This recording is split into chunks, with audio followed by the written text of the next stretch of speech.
मैं तो भागा जाए था लोक वेद के साथ।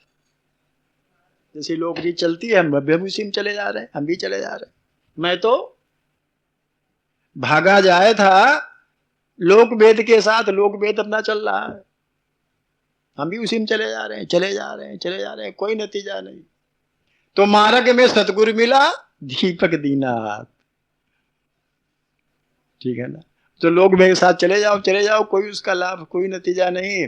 वो मानुष जन्म अमोल था, क्या है वो है,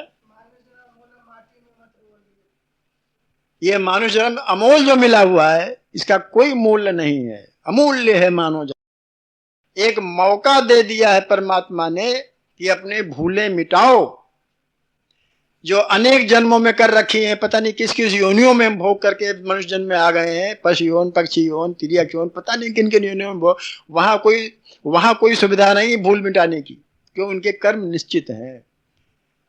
मनुष्य योनियों से इतर जितनी योनियां हैं उनके कर्म निश्चित है, उसके आगे पीछे कोई नहीं कुछ कर सकते। देव योन भी वैसे ही है, उनके भी कर्म निश्चित हैं, उसके अलावा वो कुछ करने, जैसे इंद्र का कर्म निश्चित है, सूर्य का कर्म निश्चित है, चंद्रमा का कर्म निश्चित है, पीपल का कर्म निश्चित है, बरगद का कर्म निश्चित है, सब देवता है, नीम का कर्म निश्चित है, सब देवी देवता है कि नहीं देवता, वरुण देवता, पता नहीं कितने कितने देवता, इनके सबके कर्म निश्चित है, इसके अलावा वो कुछ नहीं, ना आगे न पीछे, न कम न ज्यादा। केवल मनुष्य योनि एक ऐसी योनि है कि चाहे तो देवता बन जाए और चाहे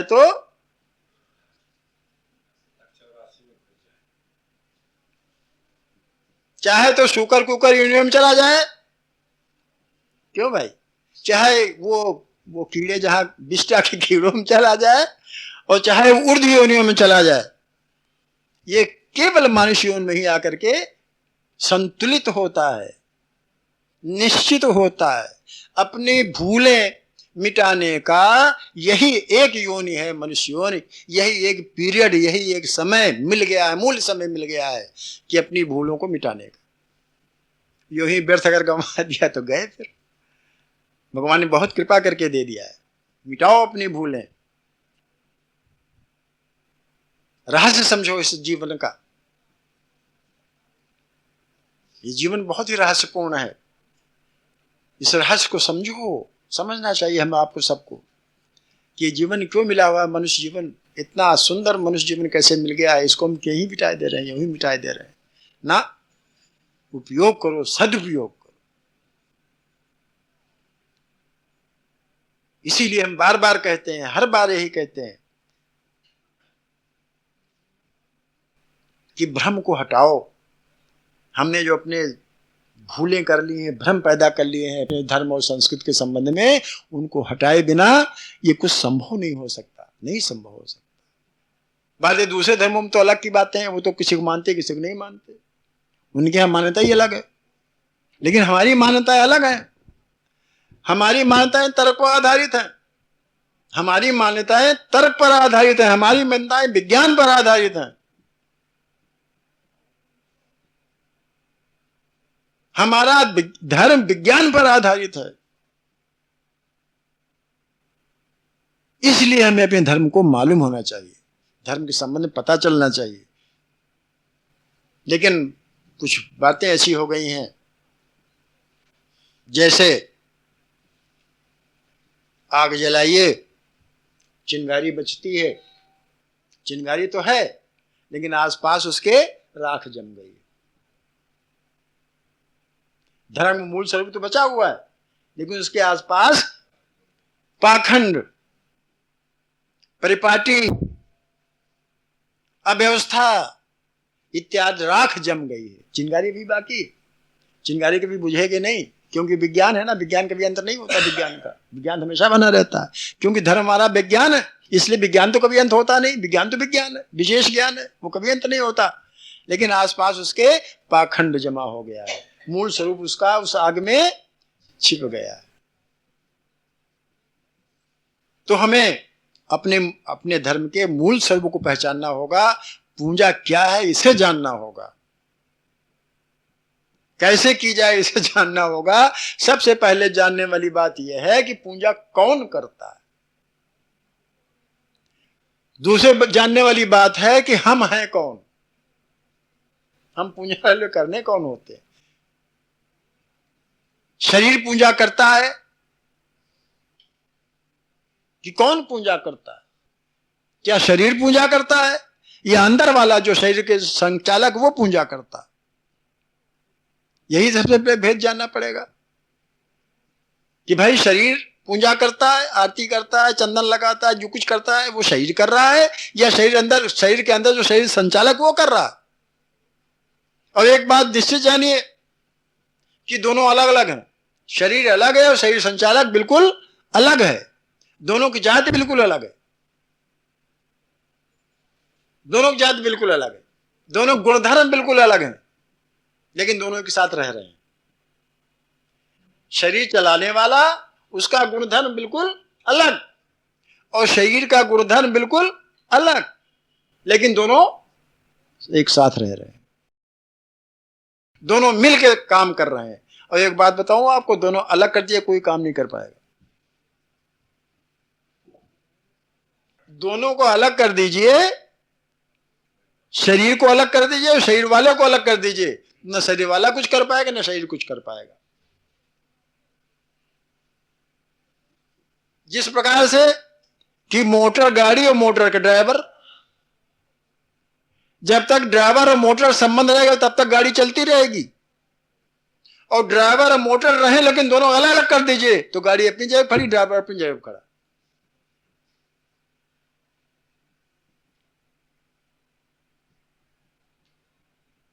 क्यों भाई, ऐसी बात है ना। जब मोटर यानी कार या जो कुछ समझ लीजिए वो और उसका ड्राइवर दोनों एक साथ होंगे तभी गाड़ी खींचेगी भाई। और अलग अलग कर दो, रहेंगे दोनों, ड्राइवर भी रहेगा मोटर भी रहेगी, लेकिन क्रिया नहीं होगी, नहीं संचालित हो सकती, कोई भी क्रिया नहीं हो सकती। ठीक इसी प्रकार से ये हमें पहचानना होगा, जानना होगा, समझना होगा कि हम दोनों अलग अलग हैं। शरीर अलग है और शरीर का संचालक अलग है, लेकिन दोनों रह रहे हैं एक ही जगह, इसलिए शरीर बराबर चलता जा रहा है, चलता जा रहा है। और जिस दिन दोनों अलग हो जाएंगे, अलग होने होना। अभी आप कौन कह रहा था, अभी कोई भजन कह रहा था कि दोनों अलग हो, आप कह रहे शायद कि दोनों अलग अलग होना ही, एक दिन अलग हो जाएंगे। जिस दिन अलग हो जाएंगे तो शरीर तो व्यर्थ हो जाएगा, तो बेकार हो गया। और अलग वाला जो है वो अपना दूसरा कपड़ा पहन लेगा, दूसरा कोट पहन लेगा, दूसरा शरीर धारण कर लेगा, उसको तो मिलेगा मिलेगा, अपने प्रारब्धानुसार दूसरा शरीर कोई धारण कर लेगा, वो तो अपना चला जाएगा, उसका मिल जाएगा अपना हिसाब किताब। फिर ये शरीर जहां तहां फिर माटी में जहां से लाता वहीं फिर मिल जाएगा। तो ये देखना है कि पूजा कौन करता है, शरीर या शरीर वाला, या दोनों मिलकर पूजा करते हैं। अब शरीर वाला कौन है ये भी पूछना, बड़ी दिक्कत ये है। सर सबसे पहले शरीर मालूम करना चाहिए, शरीर क्या है, और फिर शरीर वाला भी गड़बड़ है, वो कौन है, उसकी भी जाति बिल्कुल अलग है, उसमें भी भेद है, उसको भी समझना पड़ेगा। जब इतनी बातें समझ ली जाएंगी और उसके बाद जब पूजा करने तो बड़ा आनंद आता, तब कोई पूजा कहीं करता ही नहीं। सीधी बात तो ये, सीधी बात तो ये है कि जिस दिन भी, जिस क्षण भी, जिस समय भी शरीर और शरीर वाले का भेद खुल जाता है, शरीर और शरीर वाले का भेद खुल जाता है, तब पूजा करने की जरूरत ही नहीं रही। तब जो कुछ करूं सो तो मैं जो 3 साल से बक रहा हूं पूजा के संबंध में, इसीलिए बक रहा हूं। अभी समाप्त तो नहीं हुआ पूजा किसे कहते हैं। अभी ये सब हमें बातें आपसे करनी है कि शरीर क्या है, कहां से आया है, इसकी सदाजिता किसमें है, प्रश्न है ये सब। क्योंकि शरीर बिना, शरीर से ही पूजा होती है, जब शरीर से ही होती है, शरीर न हो पूजा किससे करेंगे, शरीर से होती है। तो शरीर का महत्व क्या है? शरीर क्या उपयोगिता है? तुलसीदास जी कहते हैं, तुलसी धन धाम शरीरों लो। शरीर का भी तो महत्व है ना भाई, एकदम शरीर बेमहत्वहीन थोड़े है। ये शरीर जो मिला है महत्वहीन नहीं है, इसका भी महत्व है। इसके बारे में समझना पड़ेगा। फिर आगे की बातें बता रहा हूं। फिर मैं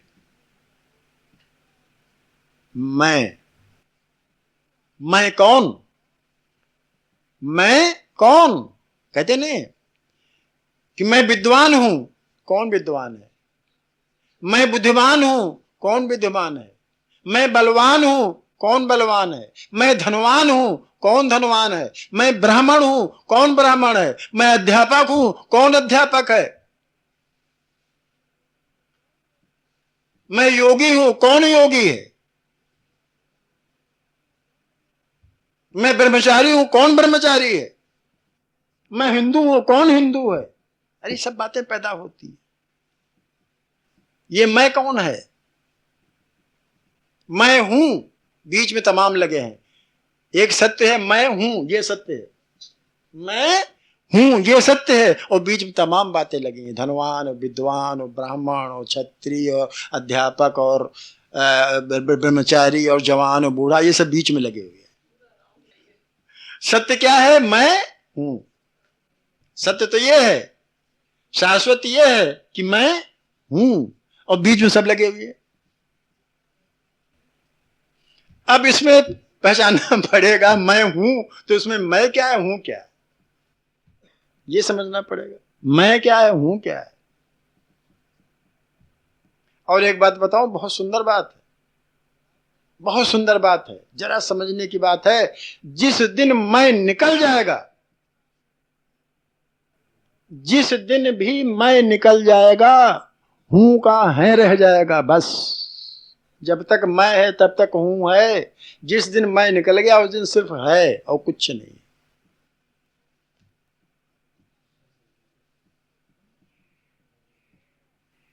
जिस दिन मैं निकल गया तो हूं जो है में बदल जाता है। हूं है में बदल गया, अर्थात कुछ नहीं, सिर्फ है कौन? परमात्मा, और कुछ नहीं है यहां। सिर्फ मैं की वजह से हूं दिखाई दे रहा है। सिर्फ मैं की वजह से ये हूं दिखाई दे रहा है। मैं क्षत्रिय हूं, मैं ब्राह्मण हूं, मैं वैश्य हूं, मैं अध्यापक हूं, मैं धनवान हूं, मैं बलवान हूं, ये सब तब तक दिखाई दे रहा है, हूं तब तक दिखाई दे रहा है। और जिस समय मैं निकल गया, मैं कैसे निकले ये अलग विज्ञान, ये अलग की बात। हूं का है कैसे बन जाए ये अलग की बात है।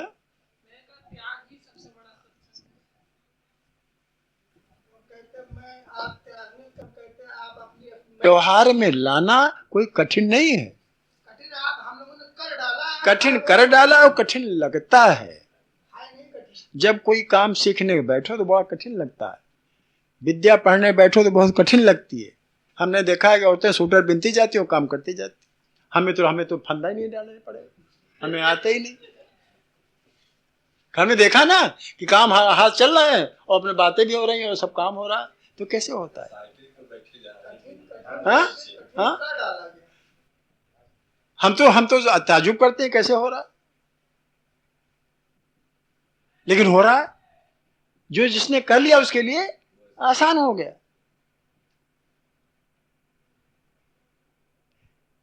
जिसने कर लिया उसके लिए आसान हो गया, और जो नहीं जानता उसके लिए बड़ा कठिन। हमसे कहते हैं लोग हम तो कहते हैं लोग सिखा दो भाई कि ये कैसे, आप कैसे कर लेते हो, यहाँ की बात वहां कैसे जान लेते हो, वहां की बात वहां कैसे जान लेते हो, आप अपने शरीर दो कैसे कर लेते हो। ये भी बड़ा आसान है, विज्ञान है। देखने में बड़ा कठिन लगता है, समझने में बड़ा आश्चर्यजनक लगता है, लेकिन जब उसको साधना में लाइए सर,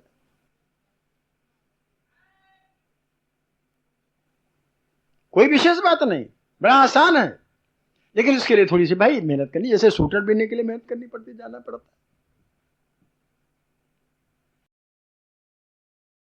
है। वैसे ये नहीं, वो भी, ये भी बहुत आसान है, बहुत आसान है भाई, कुछ याद नहीं करने की बात। जैसे हम पूजा करने बैठते हैं तो हम ये देखते हैं यही बातें बहुत आसान हो जाती है, कोई निश्चित बहुत जरूरत। तो मैंपन को पहचानना, मैंपन को पहचान करके उसको हटाना, मैंपन को पहचानना, मैंपन को समझना और उसके बाद उससे विरत हो जाना, कोई बड़ी बात नहीं है, कोई बड़ी बात नहीं है, आसान है समझने का। फिर थोड़ा अगर समझ लिया जाए तो बड़ा आसान, करने में सावधानी और होने में प्रसन्नता।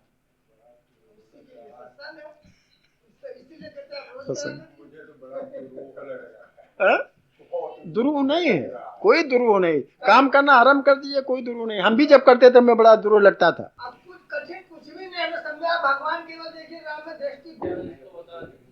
ऐसा है, देखो ऐसा है कि गुरुर् ब्रह्मा गुरुर्विष्णु गुरुर्देवो महेश्वरा, गुरु साक्षात परब्रह्म, इतनी गुरु को, गुरु का पद इतना दे दिया गया। लेकिन कब? जब तक कि गुरुई अपनी गुरुता पर कायम रहता है तब तक,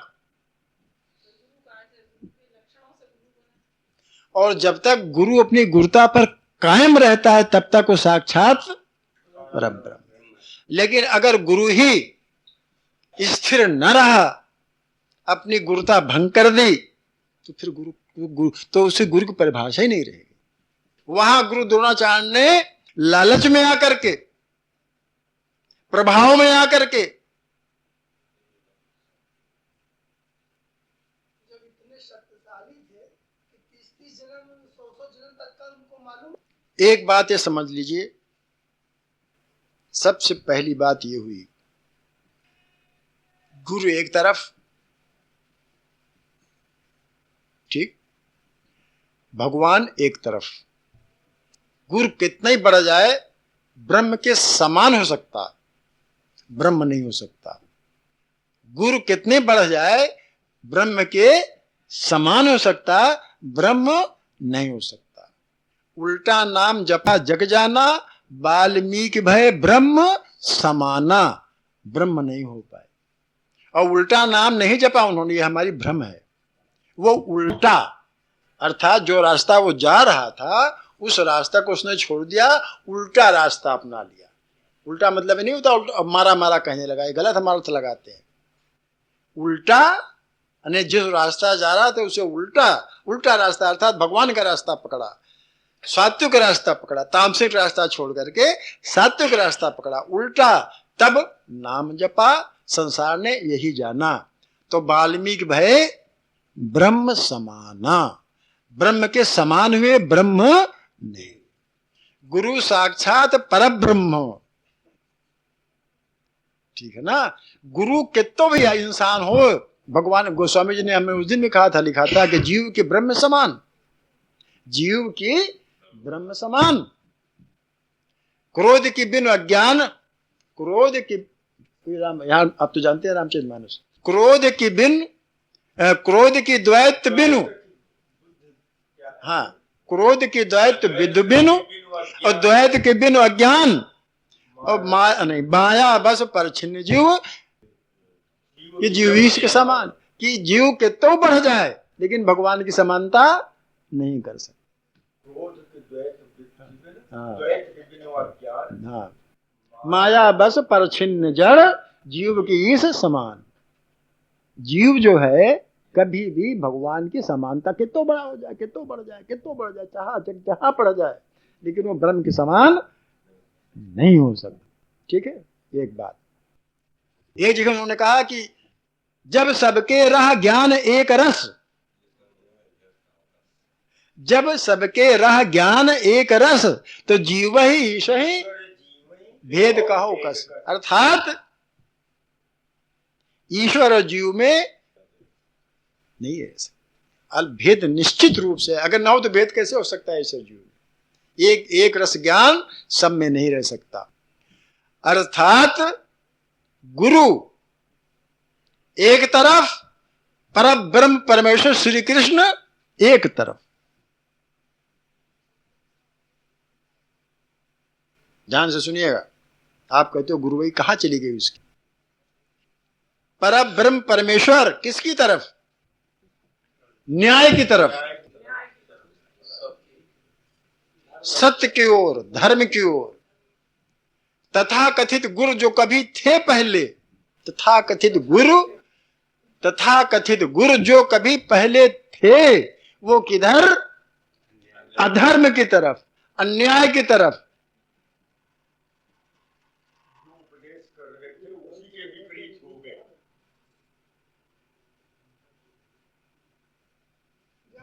सुनते जाइए। अर्जुन को हाँ। ज्ञान दिया, इसीलिए